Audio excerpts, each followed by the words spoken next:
Hello दोस्तों, स्वागत है आप सभी का कॉमिक्स लिमिटेड के एक नए वीडियो में। तो दोस्तों, आज मैं आपके लिए लेकर आया हूँ सुपर कमांडो ध्रुव और वंडरमैन परमाणु की पहेली से भरी हुई कॉमिक्स आखिरी रक्षक। यह कॉमिक्स आखिरी द लास्ट सर्वाइवर श्रृंखला का पहला पार्ट है। तो दोस्तों, चलिए ज़्यादा टाइम लगवाते हुए शुरू करते हैं। संजय गुप्ता पेश करते हैं आखिरी रक्षक। राज कॉमिक्स है मेरा जुनून।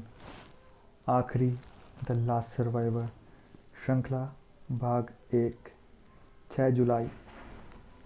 लेखक नितिन मिश्रा, चित्रांकन धीरज वर्मा, रंग संयोजन भगत रंजन, संपादन मनीष गुप्ता, संस्थापक राजकुमार गुप्ता, मनोज गुप्ता। ध्रुव, तुम यहाँ? क्या हुआ यहाँ? सर चकरा रहा है। ये कौन सी जगह है? पता नहीं, कुछ याद नहीं आ रहा। उफ, मुझे भी कुछ याद नहीं आ रहा है कि मैं यहाँ कैसे आया। एक मिनट, यह तो साटी SATI यानी साइंस एंड टेक्नोलॉजी इंस्टीट्यूट है। यानी हम दिल्ली में हैं। यह सब कैसे हो गया? इस जगह को देखकर तो लगता है जैसे यहाँ भीषण बमबारी हुई हो।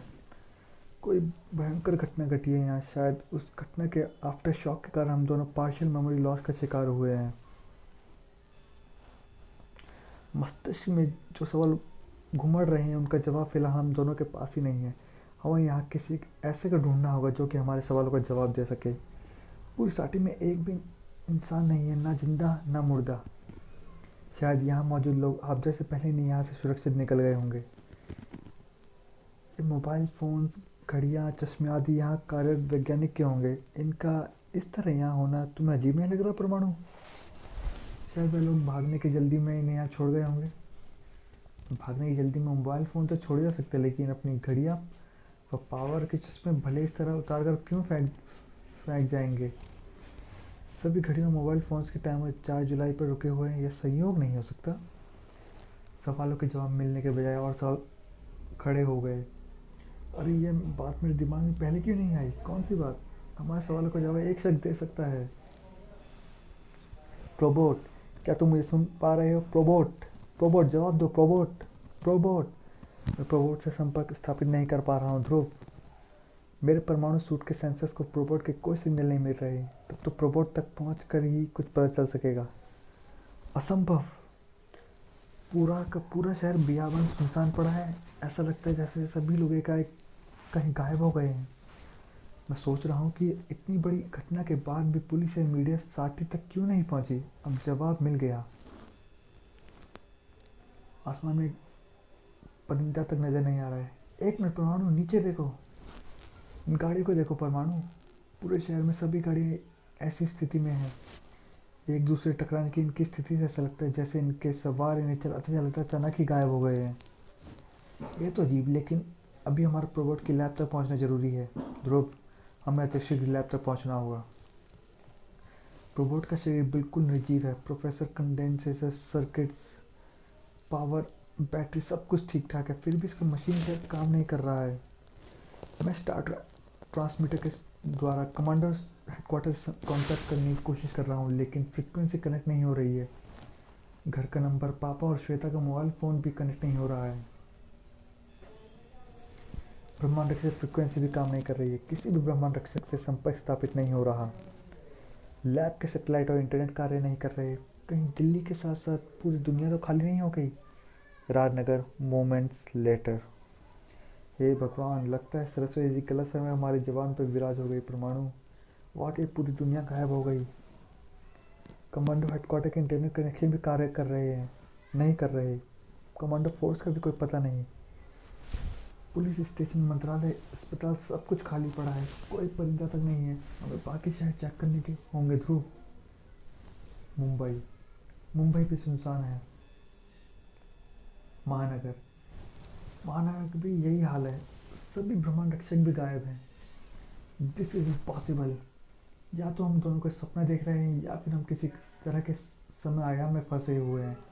नहीं ध्रुव, यह ना तो कोई सपना है और ना ही कोई समय आयाम।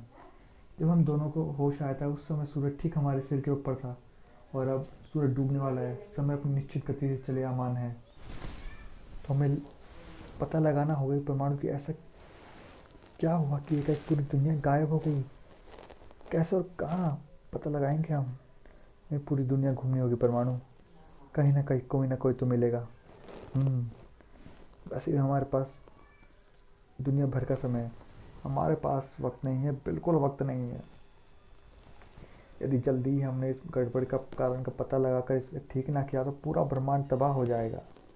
ये सारी गड़बड़ पृथ्वी से शुरू हुई है, तो इंतजार किस बात का है टेरेज? खील खील करके बिखेर दो पृथ्वी को। यदि हमने ऐसा किया तो मुसीबत खत्म होने की बजाय और बढ़ जाएगी जॉर्ज। पृथ्वी के नष्ट होने से ट्रांसफ्यूजी असंतुलित होकर आकाशगंगा और ग्रह में फैलने लगेंगे। नतीजा से ब्रह्मांड का विनाश होगा। तो फिर हम क्या करें? हमें पृथ्वी पर जाकर इस गड़बड़ के स्रोत को ढूंढ कर उसे ठीक करना होगा। बिगड़ा हुआ संतुलन वापस बनाना होगा। तो समय नष्ट मत करो टेरेज, यान पृथ्वी की ओर ले चलो। Rio de Janeiro. मुझे नहीं पता था कि परमाणु तुम प्रकाश की गति से उड़ सकते हो।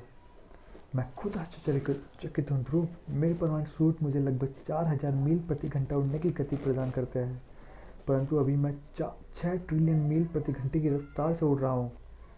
परमाणु पावर सूट या कोई भी मानव शरीर इस गति के दबाव को बर्दाश्त नहीं कर सकता, शक्ति को छोड़कर।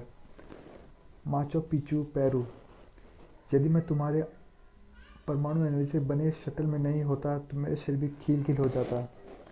मैं इतने आराम से उड़ पा रहा हूँ जैसे कि मैं हमेशा से इसका आदी रहा हूँ। Statue of liberty, New York. अब तो सिद्ध हो गया है कि इस पूरे विश्व में हम दोनों आखिरी बचे हैं। We are the last survivors. तो हम क्या करेंगे ध्रुव? जब किसी प्रॉब्लम का सोल्यूशन ना सूझे तो हमें बैक टू बेसिक्स होना पड़ता है। मतलब प्रॉब्लम यह है कि पृथ्वी में पेड़ पौधे वनस्पतियाँ आदि तो अपने स्थान पर है, लेकिन जीव जंतु सभी गायब हो चुके हैं। हमें पृथ्वी के उस हिस्से में जाना होगा जहाँ हर पल जीवन की उत्पत्ति होती है। Amazon rain forest, Amazon. इस रेन फॉरेस्ट में अकेले कीट पतंग की ही 2.5 मिलियन प्रजाति मौजूद है थी। पशु व पक्षियों की 2000 से अधिक प्रजातियों का घर है ये। यहाँ हर पल जीवन की उत्पत्ति होती है। हमें पता लगाना होगा कि प्रकृति भी अभी भी जीवन की उत्पत्ति कर रही है या नहीं। तो हम मतलब समझा नहीं ध्रुव? यहाँ की नमी से भरे वातावरण में करोड़ों लार्वा मौजूद होने चाहिए। मैं सूक्ष्म रूप में इस जगह का निरीक्षण करता हूँ। ध्रुव का शक सही था।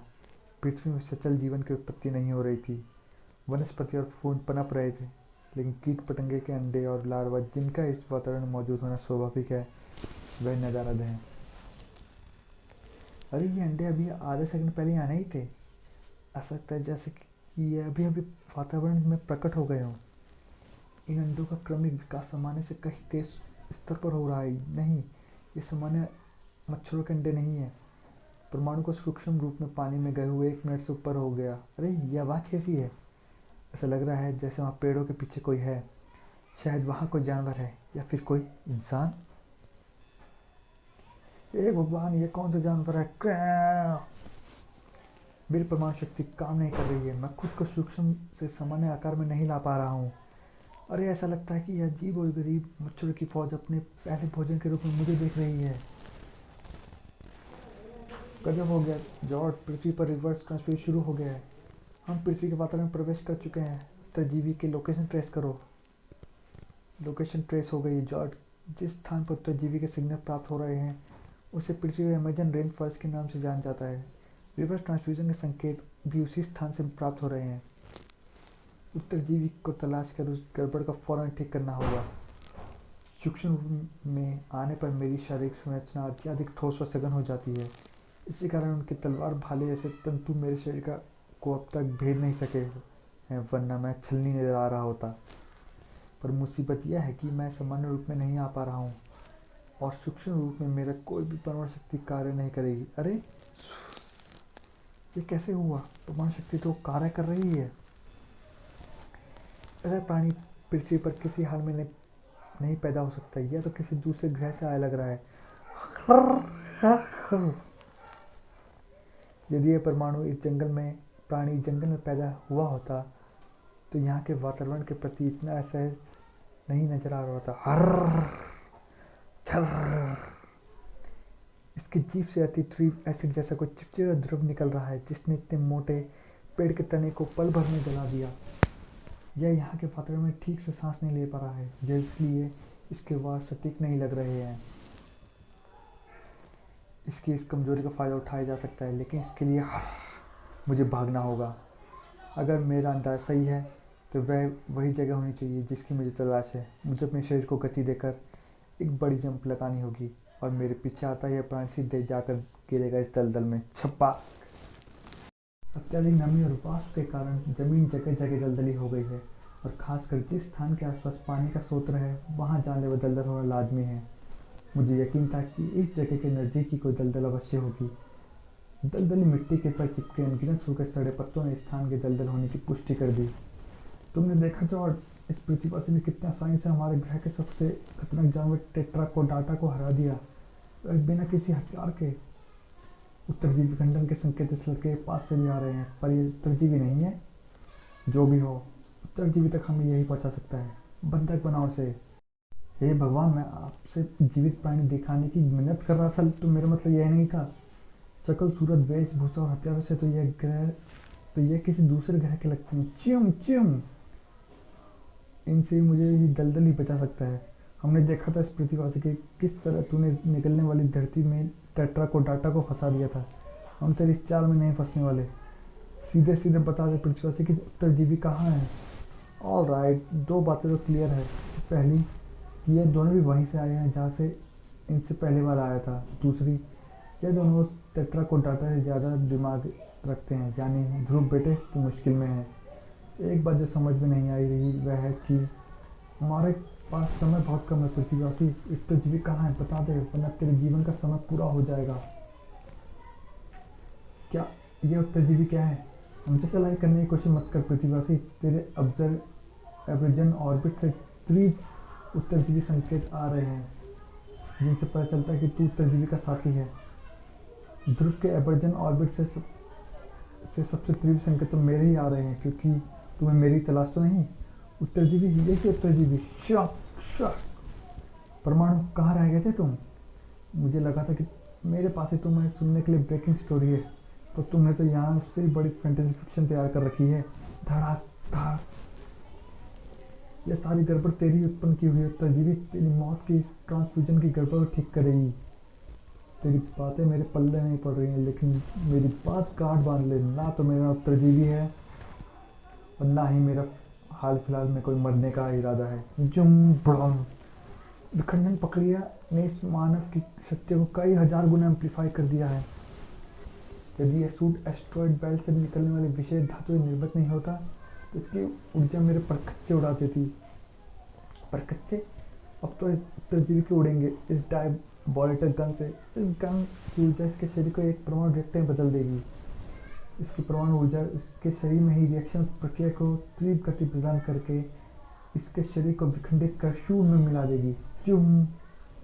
मुझे इसकी डायबोलिकल गन से बचना होगा, पर कैसे? स्थिति में यदि मैं ट्रांसमिट होकर बचने की कोशिश करी तो शायद मेरे शरीर के अणु भी अभी ही ब्लास्ट कर जाएं। हा। उठो जॉर्ज, हम इसका आगे बेहद निकट हैं। उत्तरजीवी विखंडित होने ही वाला है। इन दोनों का पूरा ध्यान परमाणु को खत्म करने में ही लगा हुआ है, लेकिन इससे मुझे इनसे निपटने का पाने का मौका मिल गया। सबसे पहले परमाणु को इनसे बचाना होगा, पर कैसे? अरे यह क्या है? जॉर्ज के टकराने से जो पेड़ टूटा है उसके लेटेक्स निकल रहा है, जिसका प्रयोग रबड़ गोंद बनाने में किया जाता है।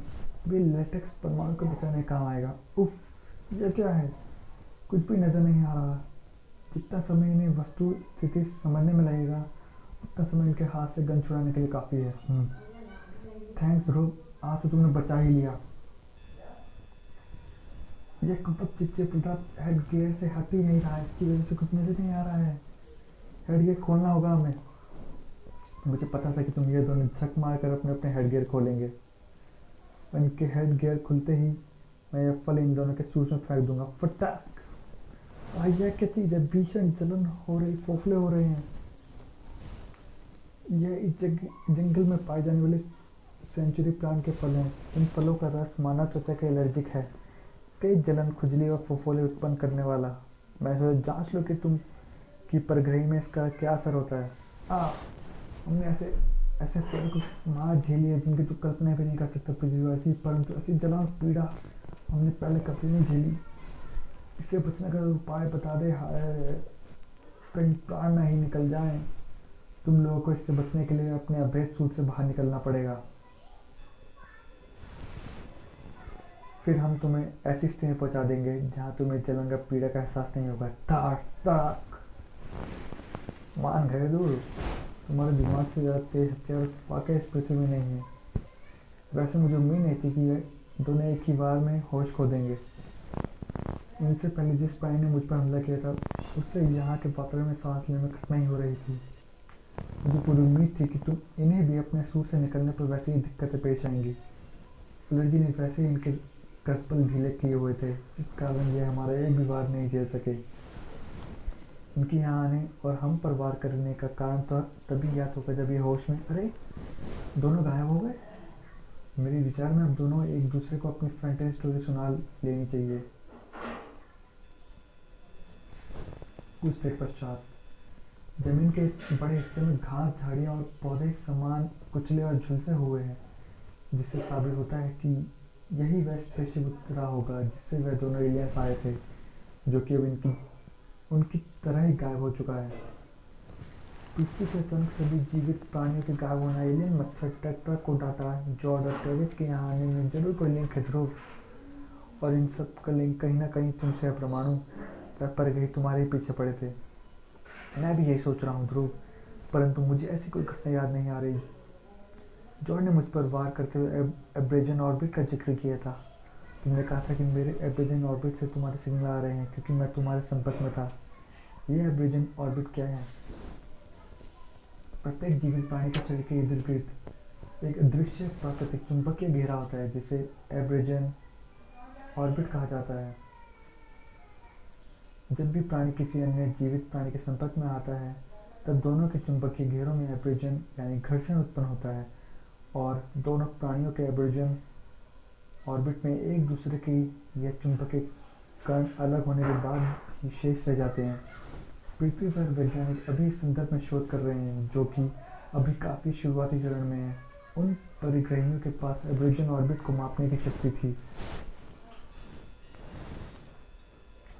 ओह, क्या हुआ परमाणु? आश्चर्य की बात है ध्रुव, अभी मैं तुम्हें एब्रेजन ऑर्बिट के बारे में बता रहा था और एक क्षण बाद ही मैं अपने एब्रेजन ऑर्बिट में जबरदस्त चुंबकीय घर्षण महसूस कर रहा हूँ। मुझे जीवन ऊर्जा के तीव्र संकेत प्राप्त हो रहे हैं, पर मुझे तो आसपास कुछ नजर नहीं आ रहा है क्योंकि यह संकेत मुझे इस स्थान से प्राप्त नहीं हो रहे। यह संकेत आ रहे हैं Chichen Itza archaeological site, Mexico के चिचेन इट्जा नामक पुरातत्व स्थल के अवशेषों से। तुम अमेज़न जंगलों से यहाँ तक ट्रांसमिट हो सकते हो? अपनी आकस्मिक रूप से बहुगुणित हुई शक्तियों से मैं खुद भी हैरान हूँ ध्रुव। शायद इसका कारण वही विघटन है जिसके बाद वो परग्रही कर रहे थे। आखिर कहाँ चली गई सारी दुनिया और साथ ही ब्रह्मांड रक्षक? धरती पर परग्रहियों के आना क्या सिर्फ एक इत्तेफाक है या फिर कोई गहरी साजिश? क्या सुपर कमांडो ध्रुव और वंडरमैन परमाणु खोज पाएंगे परकालों की धरती? तो दोस्तों, यह थी इन दोनों सुपर हीरो की शानदार सस्पेंस से भरी हुई कॉमिक। जो उम्मीद है आपको ये कॉमिक्स भी काफ़ी पसंद आई होगी। पसंद आई है तो मुझे लाइक करके ज़रूर बताइएगा, और हाँ, आपको इस कॉमिक सबसे अच्छा क्या लगा मुझे कमेंट सेक्शन में आप बता सकते हैं। दोस्तों, इसका दूसरा पार्ट परकालों की धरती या ऐसी ही शानदार कॉमिक्स वीडियो देखने के लिए चैनल पर बने रहिएगा और सब्सक्राइब करना बिल्कुल ना भूलिएगा। दोस्तों, मिलते हैं आपके नेक्स्ट वीडियो में, तब तक के लिए टेक केयर।